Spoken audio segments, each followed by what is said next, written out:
So here is a little peek into the exciting world of DiscipleDojo on a Saturday night. Just got finished watching college football and have been checking up on emails and some social media stuff, and now I'm winding down. And the way I do that, I have this big comfortable beanbag chair that I sit in that's in the corner of my room. See my room here? I sit in this beanbag chair and I've got my lamp here, and I have my old school Marvel mug with my highlighters and pens in it. And then right here, well, here I have something to drink. In this case, some water with Mio in it. And then over here, I have my stack of Bibles. So I read through a little bit in Hebrew, and tonight I was reading the opening verses of Kohelet, Ecclesiastes.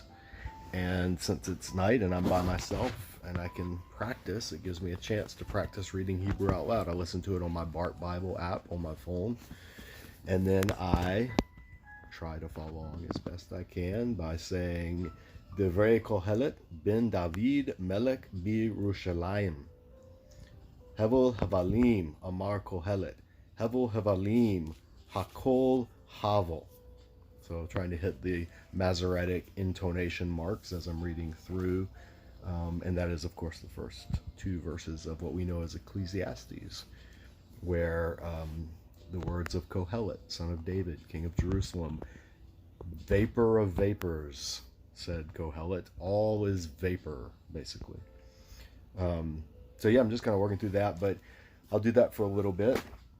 And then I'll have my other Bibles here. I have if you saw the last video I did, I have my pocket size CSB that I've been using just for kind of like reading, just straight reading, not really study. But when I want to study, I have my Koran Tanakh. Sometimes I need access. I want to look at the Hebrew text. I have my Lexham English Septuagint. You've seen me review both of these, so if I want to see how the Septuagint reads something I'm reading in the Old Testament, I have a commentary if I'm working through one, which I have been working on this Kenneth Turner's commentary on Habakkuk. I'm about halfway through it, but I had to stop because of other things that have come up, so I'll leave it here so I'll remember to get back to it. And then two study Bibles that I like to have close at hand whenever I'm doing reading, not as much intense study. One is my Baker Illustrated Study Bible, which is super hard to find these. They're out of print. Keep telling Baker that you want them to bring them back. Keep emailing Baker, and that's the only way that this would ever come back. Otherwise, you have to find one for like $600 on eBay or something ridiculous. And then the other one that I keep around for this kind of bedtime reading is my Life Application NLT translation. So between all of those, I can it lets me do some, if I want to do some actual study, which I do sometimes late at night, I'll do actual study. I'm more of a night owl. But sometimes I just want to do some more simplified reading, or familiarize reading, where I'm just trying to continue to familiarize myself with the text. Like with Kohelet, what I'm trying to do. I've taught through Kohelet, but I still want to take it in, especially after the interview we did with Ellie Weiner and her discussion of Job and how memorizing Job opened up so much insight into that book for her. I don't know if I'm going to memorize Kohelet, but it's helping me at least keep my Hebrew functional, and so that's always a good thing. And then I don't end the night reading biblical studies. I usually end the night reading something that will just be purely fun and imaginative. Right now I'm working my way through Daredevil Omnibus Volume 2.